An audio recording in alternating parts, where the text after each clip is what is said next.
প্রচুর ক্লাস করছো, ভিডিও দেখছো, বাট রেজাল্ট ভালো করতে পারছো না। কেন বলে দিচ্ছি, এদিকে আসো। মনে করো তুমি একটা ভিডিও দেখছো, এখন এখানে পার্সন এ আছে, পার্সন বি আছে। পার্সন এ ভিডিও দেখার সময় একটা ছোট্ট কাজ করে, সে নোট নেয়। ভিডিওতে যা যা দেখছে তার সবকিছুই সুন্দর করে তার এখানে নোটে তুলে ফেলে।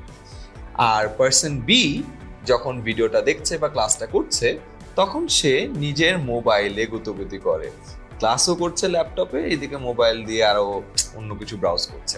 খেয়াল করে দেখো, এই যে এই ভিডিওটা দেখার সময় পার্সন এ একবার ভিডিওটা দেখলো, দেখার পরে ওই জিনিসটা মনে করে লিখলো, মনে আরো গেঁথে গেল।